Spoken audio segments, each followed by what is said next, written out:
Gentlemen, Antonio here with Real Men, Real Style, and I've got a special guest. So I just did an interview for Pat's channel, but this is Patrick Bet-David over at Valuetainment.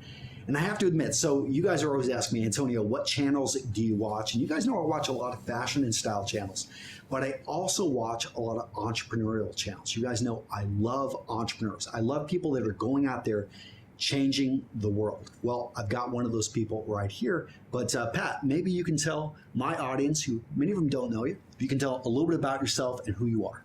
Sure. So first of all, thank you for having me on your channel. We love what you're doing as well. So feeling is mutual with what you're creating.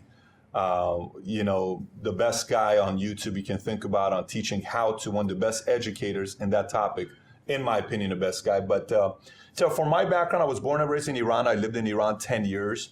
I was born October 1878, which was peak of the revolution in Iran. 10 years, war, the whole 9 yards.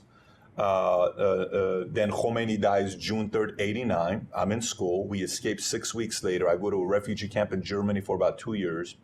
Then we come to the States, Glendale, California. Mm-hmm. I go to school. I'm the kid that had a 1.8 GPA. I didn't do too well in school. And right after school, I joined the military. And like I was reminding you before about me learning early on that the reason why I chose Army, and I learned a lot about Marines, and I had to learn to forgive that, no one's perfect, especially Marine friends like yourself. But I had to learn that early on from the forgiveness level. We'll leave it at that. You guys will have to go watch it, and I'll link to it in the description. The interview I just did with him on his channel. But yeah, So first of all, when I say this, I'm teasing him. This is an officer who got his undergrad, and then goes to UT. I don't have that kind of a resume. Like if I was a soldier, I'm a private. I'm saluting to him when we're in the military. So thank you for your service. But we're talking about success here, and we're talking about symbolism. We're going to talk about symbolism, success, and a little bit about style here. But I mean, you've had some great success. You have how many agents now working? Right. So, I mean, I got out. I wanted to be a bodybuilder. I was going to be the next Middle Eastern Arnold Schwarzenegger, marrying a Kennedy and becoming a Hollywood superstar. And then I digressed and went into the financial industry with Morgan Stanley Dean Witter a day before 9/11. And after Morgan Stanley, I went to Transamerica on October 20th of 2009, which is 7 years ago from today. 7 years ago today, we started PHP Agency, became official out of one office in Northridge, California. We had about 66 agents, what we started off with, and today we have 2,500 agents in 49 states. By the end of the year, we'll be all 50 states. So we started off one state, 50 states, and business has grown. And accidentally, 4 years ago, 3 years and 11 months ago, we started a YouTube channel called Valuetainment. Initially, it was called 2 Minutes with Pat. And then we realized I don't do anything in 2 minutes. That was problematic. All the episodes would be 7 minutes, 8 minutes, but the episode was called 2 Minutes with Pat. So it was pathetic. It's what it was. That tells you how much we knew about what we were doing. Maybe that's the reason why we only had 400 subs our first year. And then we focused on the topic of entrepreneurship. It's something I know a lot about, and we got right into it. And then next thing you know, it started doing well. So I run a full-time business. I have staff here. You're at my headquarters. Yep. You walked around. We have a home office support here, not counting our independent contractors, and then our executives in the field that run the sales offices, then our vice presidents that we have in the field, and then our vendors that we have, and then our support team, technology, IT people that we have. And then at the same time, I do YouTube part-time. So this has been a part-time gig. So I was watching one of your other videos. I'm going to link to it down in the description, but it was your friends that from way back, they were saying about, okay, if anyone we saw as being successful, it was not going to be you. So how did you go from the bodybuilding, the Army, to being good at finance? Because that's what I'm assuming, is that you actually have to be good at finance to have a company with almost 2,500 agents. Right. So I think there's a few things. One is, I think the word entrepreneur, when you think about a word, like if you think about, if I were to say something and you have to say the first word that comes to your mind, if I was the greatest basketball player of all time, you would probably say Michael Jordan, let's just say. You know, the greatest baseball player of all time, you may say Babe Ruth. The greatest president of all time, you may say Lincoln or Reagan or Kennedy or whatever. If you tell me, when you think about entrepreneur, what do you think about? I think about math is what I think about. And why math? Because to me, everything around us, that light is all math. The amount of circles it's got there, this is math. These cameras, these 3 math. Support, this is an angle, that's rectangle, it's math. Business is math. When you were talking earlier with 242, he was talking about how to color coordinate uniforms. All you need is 4 shirts, 2 suits, 2 shoes. You can combine. That's purely math to me. But the transition in my life, when you say my friends, no one in a million years thought I was going to do anything. No one, not a single soul. I joined the Army because I was not going to be accepted by any community colleges wouldn't accept me. You told a story that was very touching on what happened with your sister in 2009, and I experienced something similar to that when I get a call. My dad had a major heart attack. My dad's had 13 heart attacks. He's had 6 angiograms, 6 angioplastics, 3 stents in his heart. And when he had this heart attack, I went to UCLA Medical Center in LA. And I'll never forget when I went there. I went upstairs, and all the nurses, I was so annoyed with everybody because nobody was around him. And I'm just kind of like, why is my dad not getting better treatment? Well, that's a government service. You're not going to get the best treatment because we don't have the money to give him the best treatment. I went downstairs in my car. I cried like a little baby for 1 hour in my Ford Focus. And I was so disappointed with myself that here's a man that brought me to America with my mother. It caused them a divorce. They sacrificed every single friendship and relationship and family and everything they ever knew. It's not like they came here at 22. They came in their 40s. And here I am lollygagging with my life, and this man is having all these heart attacks because of stress of finances. He works at a 99-cent store in Inglewood. I was so upset with myself. So upset with myself that I'll tell you, the next day, my eyes were completely changed. I got a hold of 83 questions in August of 03 that I went to El Matador Beach by myself for 6 hours. I went through every single one of these. I call it the Ultimate Self-Discovery Questionnaire that I have on my website.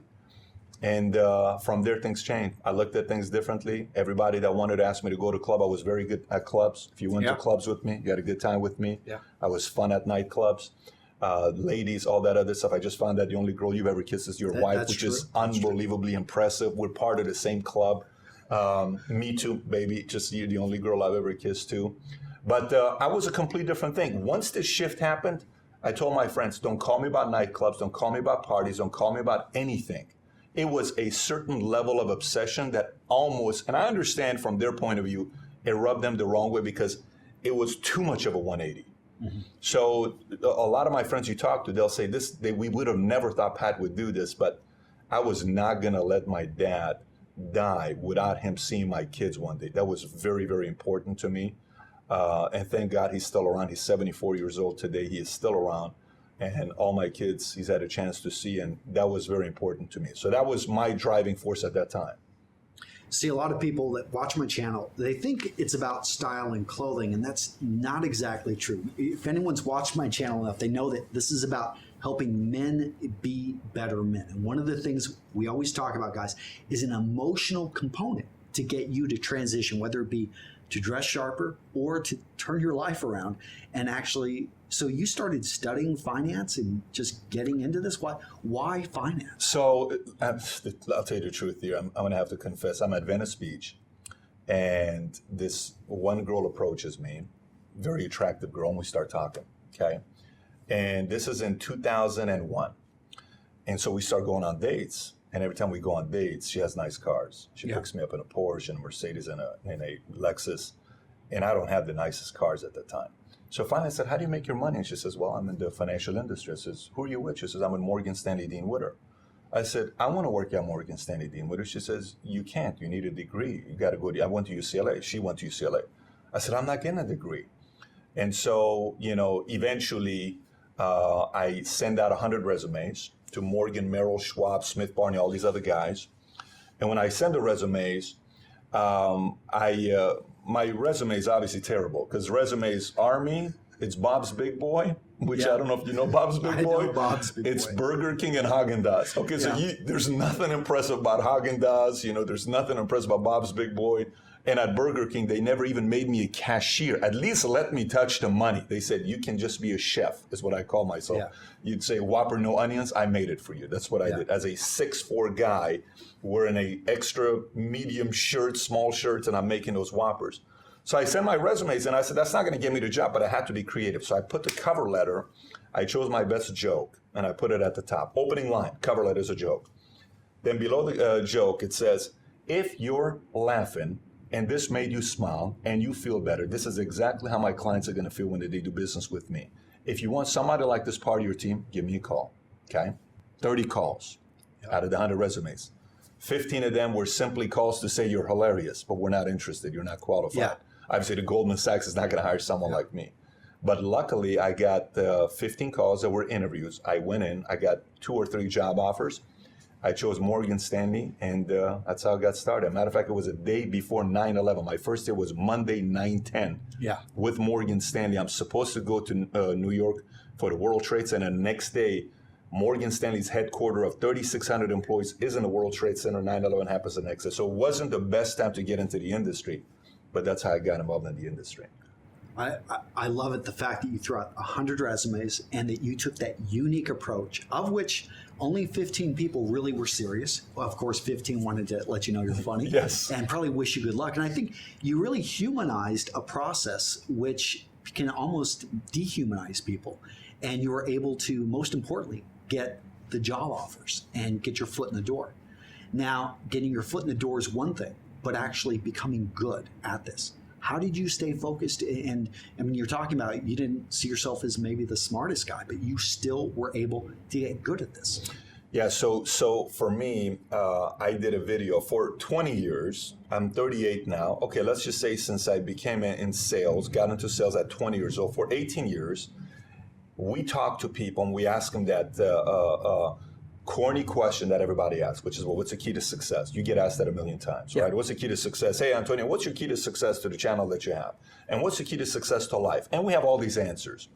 So I've collected all the answers. People would say, you know, key to success in life is marrying the right person. Cool, that's great, right? That key to success is hard work. Key to success is respect. It's love. It's faith. It's capitalism. It's loving people and caring and giving back and all this stuff that you hear about. Great. But it's still not the answer to me. So I wanted to find out if I could transfer one skill to my 2 sons and my daughter, what is the one skill I would love for them to learn? And finally, I came to a conclusion. And in my mind, now, no one can change my mind in this area yet. No one has yet to make me believe that certain thing is more important than learning this one skill set. And here's what it is. I believe everything in life is about solving for X. And the most important skill set you can learn in life is how to process issues. What do I mean by how to process issues? When they say the key to success is marrying the right person, I say that's not the seed. The seed is you have to learn how to process issues on who the right person for you is to marry, right? For instance, how to process issues is if a kid, you tell them, don't do drugs, don't do this, don't do that. Here, son, I want you to watch a scene here from Walk the Line. And Walk the Line, you know, Johnny Cash is offered by Jerry Lee Lewis these drugs to take. And he says, take it. And he says, I don't want to take it. And he says, look, Elvis takes it. Then he takes it. We can show that scene to our boys, but that kid's going to be offered cocaine or drugs or ecstasy or whatever it is nowadays. I need to teach him how to process issues when that happens. I need to teach him how to process issues when a girl comes and says, hey, let's smoke this weed together and let's have sex. If you smoke it, we'll do this. I can't tell him don't do it, but I can teach him how to process issues, right? Because you and I face them, not you and I because we kissed one girl, but they're going to face it, right? Yes. The point is, when you ask what was the key to success for me in the business, I had to process issues and ask myself, what is my number one product? And my number one product wasn't math. My number one product was people. I had to understand people. I had to study people. I had to watch people. When you and I were interviewing, and in the middle of the interview, I just realized half the questions I shouldn't even ask you. It's not even to ask you for what. You already know exactly who your customers, you already know exactly what you're doing. You are so clear and self-aware of what you're doing with your business that if anything anybody can learn from you is to know that you learn who your ideal customer is and you tailor to them. So for me, I had to learn who my customer was, and it was people, and I had to learn how to deal with people. And the numbers was easy because with the numbers, I'm not the smartest guy at the company. Our president is a guy that took JamDad public and sold it for $680 million. Now that guy he can do laps around me. Mm-hmm. Our chief compliance officer has every single license under the sun. He was my branch manager in 2002. He's our chief compliance officer. I am not smarter than him, but it's people. Then you have to put a team of specialized people around you while you know how to deal with the people. If you can put specialized knowledge around you, then you have a solid team that can help you grow your business. So I would say that's probably the top reason is I processed the issues of what was the number one thing I could learn, and the number one thing I had to learn in my business was people. All right. Yeah. Well, we're going to go with that. Well, so I want to transition the interview a bit away from talking about, the business side. Let's talk about like symbolism. So I've been walking around your office here, Okay. and I've looked at, from the logo of your company and from the name of it to the colors that you chose. Can you talk a little bit about that? Like, we're really going to get into this. This is exciting. So the truth is, we are a gang, except we are running a business. That's really the truth. No, but you and I were talking earlier, and you said how much you missed the military, the part of it of camaraderie, and you and I were kind of talking about it briefly. When I got out of the military, I talked to my buddy Jeff recently. He and I were speaking, and he worked special ops, and this guy called him a super soldier. He was the guy that, him and I were buddies, and you know what it is when you have your boy in the Army and no one can separate the two of you. You guys are just buddies. He backs you up, you back him up. That level of camaraderie I got in the military was very important to me, to my life. So when I came out and I started a company, it was very important for me to give that same exact experience and feeling to the people that work in this company. And symbolism is a part of it. If you think about, I was at a dinner at Wayne Hughes' house, his son's house in Malibu, and they brought a speaker. Wayne Hughes is the founder of Public Storage, is worth around $4 billion. I think it's like the 72nd richest man in the world. And they brought a speaker, Dennis Prager, they brought. And you may know Dennis Prager. They brought Dennis Prager, and he got up and he spoke. He said, what makes religions powerful? Think about what he said. So I'm like, whoa, we're going in a deep end right now because it's now a controversial conversation. What religion? He said, rituals. He said, what makes a great sports team special? Okay, now we're going to the safe area. He says, rituals. When you play for Notre Dame and you go through the thing, you hit what makes the Celtics so special? Rituals. What makes the military so special? Rituals. What makes special families so special? Rituals. So what are your rituals? So in our company, we have rituals. For Valuetainment, we have a very unique logo we call the LIGO, and there's a lot of meaning behind that Valuetainment logo that we have. With the color that we have, PHP, with the red, white, and blue in the hand, there's a meaning behind that, because for a guy like myself, I did not get to where I'm at because I have these special abilities and I'm just extremely smart, et cetera, et cetera. I got to where I'm at because somebody at some point inspired me, lifted me up, pushed me, challenged me, and they were willing to take the time to educate me. And I was serious, I was committed, but they were willing to take the time to help me, and they helped me get to the next level. And that list is a long list of names. So symbolism is, it has to mean a lot to you. You can't just put it up there and say, hey, this is cool, it's going to get people's attention. We had somebody on YouTube that just took our logo and they changed the eyes, literally just the eyes, and they added it to their logo. He's an online guy. I'm looking at myself saying, you can do that all day long, but it's like the people in China that take the logo Nike and they call it Nicey, but and the whoosh goes the other way around. You're not going to be Nike. It has to have meaning to you. And every one of these logos has a lot of meaning to us, Now, what about the culture? It seems like I noticed everyone's office. You actually put time in allowing people to the environment that they're working in. Look like they're having a lot of fun. I saw that everyone had decorated. Yes. From somebody went rock and roll. They pointed it out to me, to Mario. Do you feel that the environment we put ourselves in actually has an effect? It's that important? Yes, absolutely. We happen to be in the most boring industry in the world. I hope you know this. I don't know if you know what I sell for a living. I'm going to say, I can say it. We sell life insurance. Yeah. That's what we sell, just so you know. You know what life insurance is? It's life insurance. You know what we have to talk about? This is what we talk about. Bob, Mary, what are you going to do one day when Bob dies? What are you going to do with these 3 kids? Now, let me tell you, nothing about what I just told you is exciting. But you know what happened this week? Here's what happened this week. We had an 82-year-old grandmother who just passed away. Her final expense and burial is covered. She died yesterday. We got it.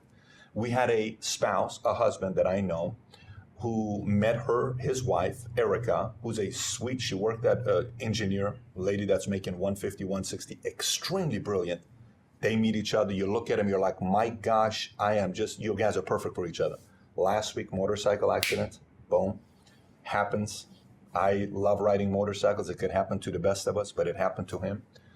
That's the industry I chose to be a part of. Now, that gets my heart. Initially, it didn't because I thought it was purely business and talking about dying, but there's a crusade and a heart behind the industry why I chose to be part of it. Now I'm in love with this industry. But what's the boring part of it? Look, I dress like this, and I brought you in because I think our guys can learn a lot from you on how incredible of an educator you are when it comes down to style. There's a lot of solid education you bring to people on style.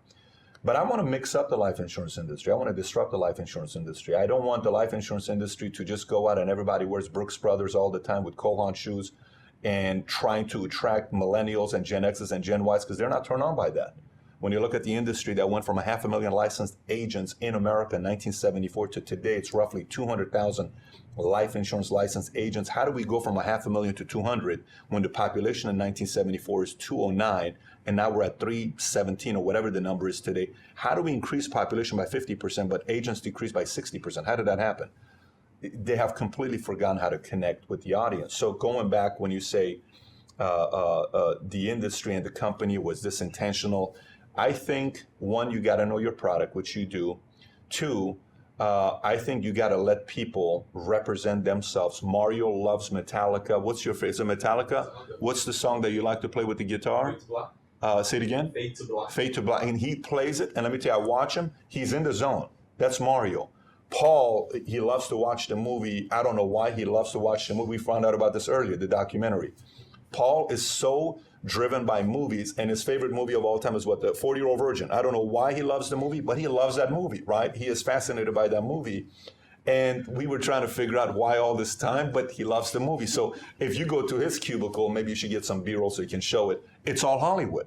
But that's him. He is like the most incredible editor I've ever met in my life. You see any of the videos that we do of editing? He does it. Yeah. And after this afternoon, he's going to be a great dresser as well. He is going to be a great dresser because you, brother, we brought you and Kelly Nishimoto. Yeah. Some of you guys got to see this because we'll link to that video in the description as well. We're gonna have lots of videos for you guys. So we chose Antonio's because we said we got to bring two of the best stylists I know. One from the men's perspective, one from a woman's perspective. Kelly Nishimoto, who has her own show. And she had Something New, Something Borrowed. She's very well known in Hollywood. We brought her. She's got the pink hair. You could put the pic so they can see. And then we brought Antonio. And there's a battle to see who can make a miracle happen for Paul.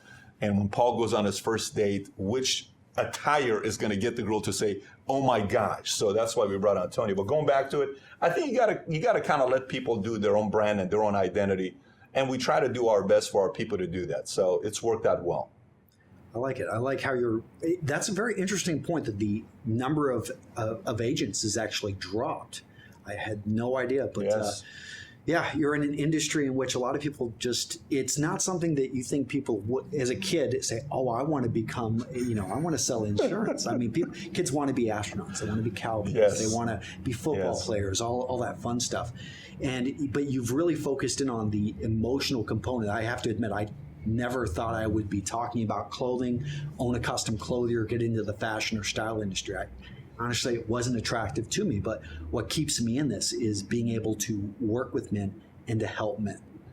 So, and you're obviously doing that. You're not just doing it at a small scale. You're doing it at a very, very large scale yourself. Well, thank you. So you're looking at, your guys being able to go out there, reach more people, to be able to connect. How do you see image playing into that, like style and clothing, and how is it? Do you have anything? I mean, besides you used to wear a uniform, and, yes, and it was one of the, yes. If you saw a kid walking down the street, let's say 20-year-old guy wearing a shirt, it's got like Ranger tab right here. You going to take offense to that, or you're going to look at that and say, "Does he have the the ability to wear a Ranger tab?" It would actually kind of, I don't know, it irked me. I'm not even a Ranger, but I do know that. Of course, that's it. So. Can you talk a little bit about how maybe your time in the Army and going forward has kind of changed maybe your perception of how you look at uniforms and how you look at clothing and image? So I think this would be great for your audience because I happen to be a CEO of a firm that's, it's called the fastest growing financial firm in America. We've grown 7 years straight. We're doing very well. But sometimes I have to also explain who I was before I became the CEO of the Entrepreneur. So I get out of the military. My uniform in high school was, a Dickies pants or, whatever kind of shoes you wore. I'm a Payless kid, so we didn't grow up having money. My mother, I'm a welfare child. Parents got a divorce. Payless shoes are good for 3 days. And then after that, they all start, because I wore them too, and then they start to break on the sides. You remember that? Listen, there's a story of me working at Burger King, my buddy Devine and Kogan, if they watch this, and Devine Kogan, if you guys watch this, you got to comment on the bottom. The biggest joke at Burger King was you can always tell where Pat is because a piece of his Payless shoes is like laying around everywhere. So you're right about the 3-day thing. So after that, I go in the military, and then all of a sudden you wear these BDUs and you wear your greens, and you have these, head quartermaster, and they put them in and it's creased. And if you like starch, I fell in love with starch. I mean, I just wanted to starch everything. Underwears being starch, the first time you found out about starch, like socks got to be starch, jeans. You'd go around with these, the whole lines. We don't have it anymore, but I used to have it back in the days. And then you get out and you realize you don't need to starch everything. You need to kind of relax with this starch thing. You're overdosing on starch. So I get out and I don't know what to wear. This is, I'm 38, so at my time, I don't know if you even remember, the nightclubs we'd go to was Florentine Gardens, and it was a club called Vegas, and it was Vegas and the Dome. It was Vegas and Dome. And the main DJs was Richard Humpty Vision, Bad Boy Bill. I don't know if you remember any of this music.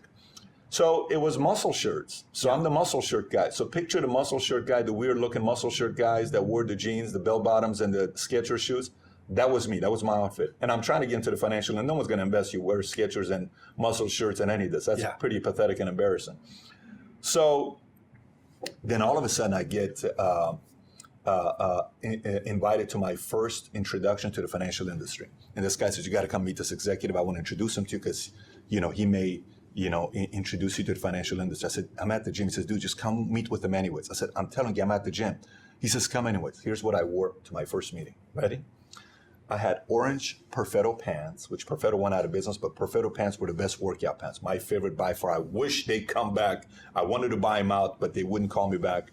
So Perfetto pants, I'm wearing my Perfetto pants. I'm wearing tank tops. And at that time, my first time getting into the financial industry, it was summertime, so I had peroxide in my hair to get some orange highlights, because when you put peroxide, you don't want to listen to this stuff. See, he's got good-looking hair, so don't listen to anything I'm telling you. Antonio's son is back there, so I don't want him to go home putting peroxide in his hair.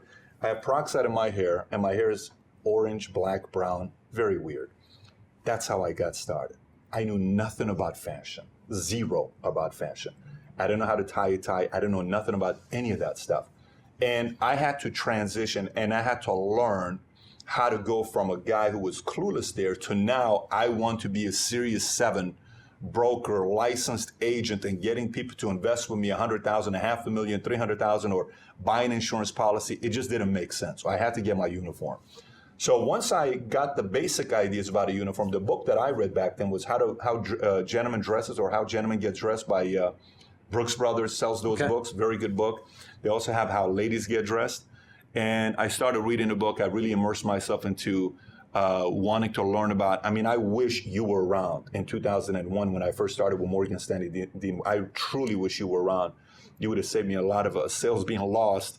But I started. And next thing you know, I realized that some appointments, they would just kind of look at you like this. And I said, wow, that look was not a good look. So this goes back to you studying people. Oh, of course. And you realizing that they're having what you're wearing is having an effect on them. So I met a guy named Glenn Hopkins who was in my class. Glenn Hopkins used to do Spider-Man. So he was a Hollywood guy, and he went to Morgan Stanley. He killed it in the financial industry. He's doing very well. And so we go to Morgan Stanley, Dean, with a training in Mark Hopkins Hotel, San Francisco, for 3 weeks. And I shared a room with a guy named Ed, real nice guy, but Glenn Hopkins and I became very close. And he said, I'm going to teach you a lot of things. He was 20 years older than me at that time, 15 years older than me. And he said, look, let's play a game. So what game is this? He says, let's go to a coffee shop. Follow me. Go to a coffee shop. He says, how much money do you think that guy's worth? I says, I don't know. He says, let me tell you what he's worth. Those shoes he's wearing are $1,200. You know the what do you call it? The watch he has on? That's a $65,000 watch. Do you see the shirt? It looks like a cheap white shirt. That's a $150 shirt from Neiman Marcus. The pants you're seeing, those look like cheap Levi's, right? Those are $300 jeans. That guy's worth money. He's somebody, and no one would tell. So that guy put it in my head. Start watching people. you'll learn a lot about them. People that become millionaires and wealthy, they don't wing any part of their lives. Even the Zuckerberg, who wears a gray shirt that we were talking about earlier, he doesn't wing any part. They're not wingers. You don't become a millionaire winger.